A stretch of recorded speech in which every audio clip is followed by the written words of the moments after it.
Hello नमस्कार, कैसे हैं आप सभी। उम्मीद करता हूं आप अच्छे होंगे, स्वस्थ होंगे। लाखों छात्र इंतजार कर रहे थे high court Allahabad vacancy group C group D की, और आज आपका इंतजार समाप्त हो चुका है। नोटिफिकेशन आपका आउट हो चुका है। पूरी संपूर्ण जानकारी आज की वीडियो में आपको देखने को मिलेगी, जैसे कितने पद हैं ग्रुप सी के, ग्रुप डी के, योग्यता क्या है, मुख्यतः योग्यता विशेष रूप से ध्यान देनी है, कितनी आपकी जो है रजिस्ट्रेशन फीस लगने वाली है, अंतिम तिथि क्या है, आवेदन आपके कब से स्टार्ट हो रहे हैं। उसके साथ साथ हम बात करेंगे स्टेज 1 और सेकंड ग्रुप सी को स्पेशल लेकर के, फिर आपका एग्जाम कौन करा रहा है और एग्जाम डेट आपकी क्या होने जा रही है। बड़ा मौका है, बड़ी भर्ती है, और देखते रहिए आज की वीडियो बहुत ही शानदार होने जा रही है, जिसमें पूरी जानकारी मैं आपको देने जा रहा हूं। ठीक है, तो चलिए शुरुआत करते हैं। जैसा कि मैं आप सभी को बता दूं कि इलाहाबाद हाई कोर्ट जो वैकेंसी निकालता है ग्रुप सी ग्रुप डी की, इसकी प्रोसेस बहुत जल्दी होती है, चाहे एग्जाम डेट हो, चाहे रिजल्ट हो, चाहे टाइपिंग हो। ग्रुप सी की हम बात करें तो इसलिए इसकी तैयारी में कोई लापरवाही आपको नहीं बरतनी, क्योंकि इसकी प्रोसेस बहुत जल्दी है। और आयोगों की तरह नहीं, जैसे कोई यूपी ट्रिपल एस हो या अदर ऐसे बोर्ड हैं जो भर्तियां सालों साल चलती हैं, लेकिन हाई कोर्ट इलाहाबाद की वैकेंसी बिल्कुल टाइम से सारी चीज़ें चलेगी। इस बात को विशेष रूप से ध्यान रखेंगे। ठीक है, तो चलिए, जो नोटिफिकेशन प्राप्त हुआ है आपका, जो नोटिफिकेशन आप हिंदी इंग्लिश दोनों में हम बात कर लेंगे, बिल्कुल आप कोई परेशान होने वाली बात नहीं है, लेकिन कुछ चीज़ें आपको यहाँ पर समझनी है, इस बात को ध्यान रखेंगे। आप देखिएगा, सबसे पहले जो कुल पद हैं टोटल हम बात करेंगे ग्रुप सी की और ग्रुप डी की, कितने पद हैं। जो नोटिफिकेशन आया है उसकी तो हम बात करेंगे थोड़ी देर पहले, थोड़ी देर बाद, लेकिन अभी जो पूरा थोड़ा सी मुख्य चीज़ है उसको हम समझ लेते हैं कि जो वैकेंसी आपकी टोटल है वो आपकी है 3306, यानी कि 3300 टोटल पद है आपके ये। इसमें ग्रुप सी रहेगा, ग्रुप डी भी रहेगा, और इसमें अगर हम बात करेंगे 1667 ये आपकी ग्रुप सी की है और 1639 आपकी ग्रुप डी की है। ठीक है, विशेष रूप से चर्चा करेंगे विस्तृत के कितने पद किस पद में है। ठीक है, ये भी ध्यान रखें। आवेदन ध्यान रखेंगे कि आपका 4 अक्टूबर को आपका होने जा रहे हैं। ठीक है, तो ध्यान रखेंगे 4 अक्टूबर को आपको जो है आवेदन शुरुआत हो जाएगी, तो इसमें आपको बिल्कुल भी लापरवाही नहीं बरतनी है। एग्जाम आपको देना है तो आवेदन आपको जो है जल्दी कर देंगे, जिससे बाद में कोई समस्या ना। बाद में अगर आप इंतजार करेंगे तो कभी कभी साइड बिजी हो जाती है, आवेदन नहीं कर पाते। तो ध्यान रखेंगे 4 अक्टूबर से ही अपना आवेदन करने के बाद और तुरंत इसकी पढ़ाई में बहुत अच्छी तरीके से लग जाएंगे। ठीक है, चलिए, अंतिम तिथि ध्यान रखेंगे 24 अक्टूबर है। ठीक है, ये बात समझ में आ गई। एक चीज और हम समझ लेंगे यहाँ पे, ठीक है, ध्यान रखेंगे कि देखिए ये जो एग्जाम है ना वो आपकी एनटीए एजेंसी कराएगी, यानी कि और एग्जाम आपका होगा ऑफलाइन। ठीक है, ये दो चीज समझेंगे कि आपकी एजेंसी कौन रहेगी, एनटीए नेशनल टेस्टिंग एजेंसी, और ऑफलाइन एग्जाम होगा, ये ध्यान रखेंगे। एग्जाम डेट क्या रहेगी इस पर हम बाद में बात कर लेंगे।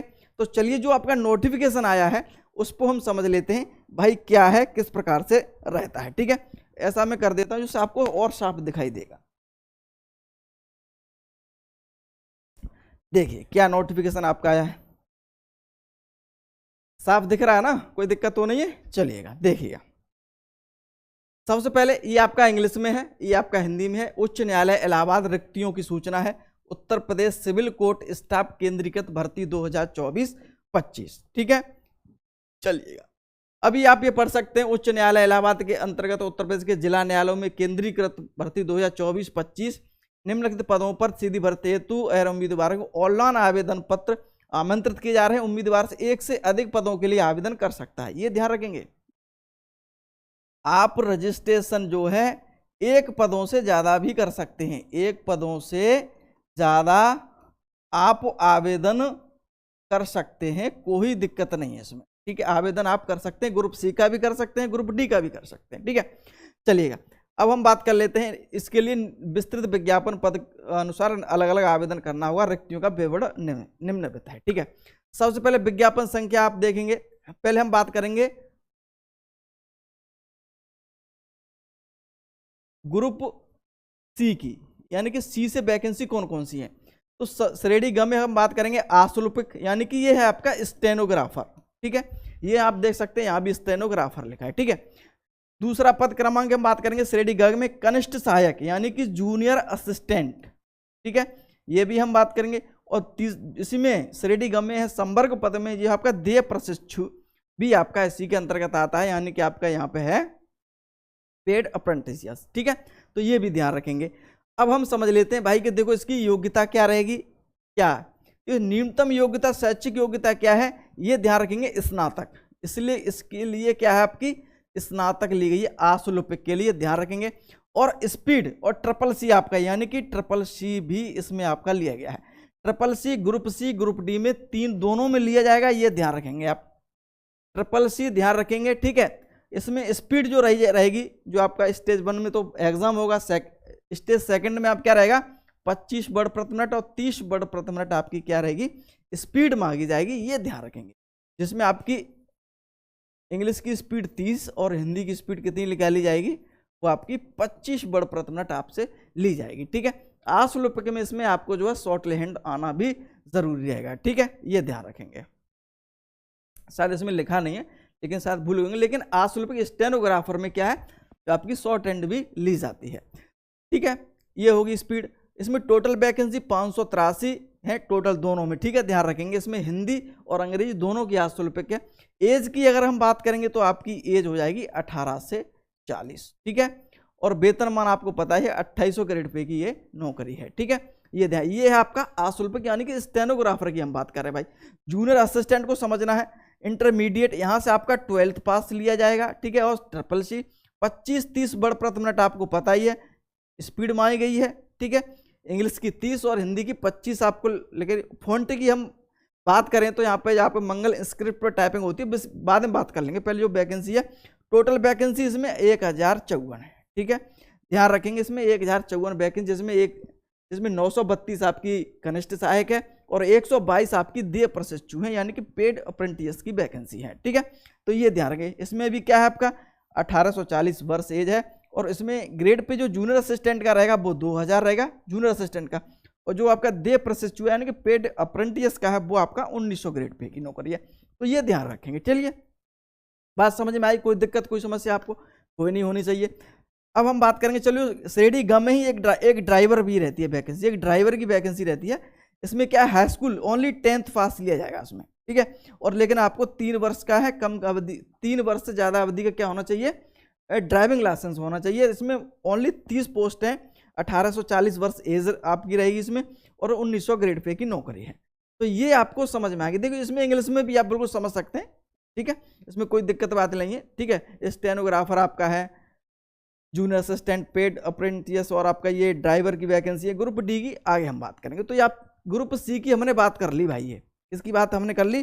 ग्रुप सी में कोई समझ में ऐसा कोई पॉइंट नहीं जो समझ में ना आए। ग्रुप सी ग्रुप डी में एक चीज ध्यान रखें, जो 1840 जो आप एज है इसमें जो SC ST OBC वालों को इसमें और छूट दी जाएगी 3 से 5 वर्ष की, तो इसके भी थोड़ा ध्यान रखेंगे। और ट्रिपल सी को विशेष रूप से ध्यान रखेंगे भाई, ट्रिपल सी आपकी ग्रुप सी में चलेगी ही चलेगी, ध्यान रखेंगे, ठीक है। डोएक द्वारा जो आपका ट्रिपल सी है, ध्यान रखेंगे, डोएक जो पुराना नाम था, निल्ट जो है आपका न्यू नाम है, इसमें कन्फ्यूज होने वाली कोई बात नहीं है, ठीक है, इसमें कोई बड़ी बात है नहीं। तो हमने बात की अभी कौन सी, ग्रुप सी की हमने बात कर ली, ठीक है। चलिएगा, चलो ग्रुप डी की यहाँ से बात कर लेते हैं भैया, ग्रुप डी की यहाँ से बात कर लेते हैं। ये कहेंगे कि सर जी इंग्लिश वाला बता रहे हैं, हिंदी वाला नहीं बता रहे।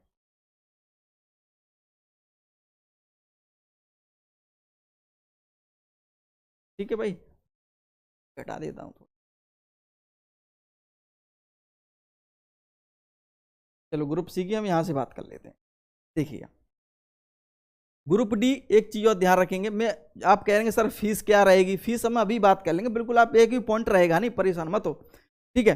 देखिए ग्रुप डी में कौन कौन सी पोस्ट रहेगी, इसमें ट्यूबवेल ऑपरेटर आपका, इलेक्ट्रीशियन रहेगा, प्रोसेस सर्वर रहेगा, ऑर्डरली, पियोन यानी कि चपरासी वगैरह सारी चीज इसमें रहे, चपरासी, चौकीदार, वाटर मैन, स्वीपर, माली, कुली, बिस्ती, लिफ्ट मैन, स्वीपर, सारी चीजें इसमें रहेंगी। लेकिन इसमें जो प्रोसेस सर्वर है वो इसमें क्या है, हाई स्कूल ली गई है, और बाकी सभी के लिए 8 पास है, यानी कि 10th पास इसमें है और बाकी 8th पास है। आपके 8th पास किस में है, ऑर्डरली पियोन में है, ऑफिस पियोन है, फर्रास है, चौकीदार है, वाटरमैन है, स्वीपर है, माली, कुली, बिस्ती, सब में 8वीं पास है, यानी कि जूनियर हाई स्कूल चाहिए, इसमें कोई दिक्कत वाली बात नहीं है, ठीक है। और ट्यूबवेल ऑपरेटर के लिए भी जूनियर हाई स्कूल चाहिए, लेकिन इसमें जो है सर्टिफिकेट चाहिए 1 ईयर का, ठीक है, training institute of from the institute, ठीक है। इसके संबंध जो भी इलेक्ट्रीशियन में मांगा जाता हो, ट्यूबवेल ऑपरेटर में जो मांगा जाता है उसके लिए एक चाहिए चाहिए। इसमें टोटल 1639 पोस्ट हैं, ये ध्यान रखेंगे। 18 से 40 आपकी इसमें एज है, ठीक है, और 1800 ग्रेड पे की आपकी ये नौकरी है। तो ये है ग्रुप डी की। ग्रुप डी में हमने बात आपको बताया था, ठीक है। तो ये आपको यहाँ पे ग्रुप डी में समझ लेंगे, ट्यूबवेल अप्रैल इलेक्ट्रिक, ये सारी चीजें जो है मैंने आपको ग्रुप सी और ग्रुप डी की, ठीक है। चलिए अब थोड़ा समझ लेते हैं भाई कि हमें भुगतान कितना करना है, रजिस्ट्रेशन फीस क्या है इसकी। देखिएगा रजिस्ट्रेशन फी थोड़ा हम समझ लेते हैं यहाँ पे, और तो चीज़ लिखी है वो अलग बात है। इसमें ये लिखा है, देखो भाई 4/10 से आपके आवेदन होंगे 24 से, और आपकी 24/10 तक, ठीक है। तो ये तो लिखा ही है। अब देखिए यहाँ पे है क्रमांकित ग्रुप सी की अगर हम बात करेंगे, ग्रुप सी में कितना रजिस्ट्रेशन फीस आपकी ली जाएगी, ठीक है। रजिस्ट्रेशन फीस क्या है आपकी, क्योंकि एक हेतु प्रति पिछड़ा वर्ग हेतु, देखिए ग्रुप सी में अगर हम बात करेंगे, ग्रुप सी में अगर हम बात करेंगे तो कितना है आपका, इसमें हम बात करेंगे स्टेनोग्राफर की। स्टेनो की अगर हम बात करेंगे तो यूआर और ओबीसी की जो फीस आपसे ली जा रही है वो आपसे ले जा रही है 950, ठीक है। ओबीसी सॉरी, और आपकी ईडब्ल्यूएस से जो फीस ली जा रही है वो आपकी 850 है, और एससी और एसटी से रजिस्ट्रेशन जो फीस है वो आपकी 750 है, ठीक है। मैंने आपके ये स्टेनोग्राफर की बताई है, ग्रुप सी में जो स्टेनो की है। अब हम बात कर लेंगे जो ग्रुप सी में ही जूनियर असिस्टेंट की वैकेंसी जो है आपकी है, उसके लिए जो है जूनियर असिस्टेंट और पेड अप्रेंटिस की जो वैकेंसी है उसमें कितनी फीस है। तो उसमें हम बात करेंगे यूआर और ओबीसी की कितनी फीस है, वो आपसे ले रहे हैं, कितनी फीस ले रहे हैं 850, ठीक है। और ईडब्ल्यूएस की ले रहे हैं आपकी 750, और एससी और एसटी की जो फीस ले रहे हैं वो आपकी ले रहे हैं 650, ठीक है। ये है आपकी ग्रुप सी, ग्रुप डी की, ग्रुप सी की sorry, junior assistant paid apprentice, ठीक है। और ये आपका स्टेनो को था। अगर हम बात करेंगे ग्रुप डी की, भाई ग्रुप डी, तो देखो ग्रुप डी में जो आपसे फीस ली जा रही है वो आपसे ली जा रही है, यानी कि यूआर और ओबीसी की जो फीस ली जा रही है वो आपसे ली जा रही है 800 रुपये, ठीक है। और इसमें अगर हम बात करेंगे ईडब्ल्यूएस की, तो ईडब्ल्यूएस की जो फीस ले जा रही है 700, और एससी और एसटी की जो फीस ले जा रही है वो ले जा रही है आपकी 600। तो ये आपके रजिस्ट्रेशन फीस है, आप समझ होंगे, और इसमें कुछ ज़्यादा बताने को है ही नहीं, ठीक है। ये ध्यान रखेंगे आप। चलिएगा अब हम थोड़ा आ जाते हैं अपने मुख्य पृष्ठ पे, ठीक है।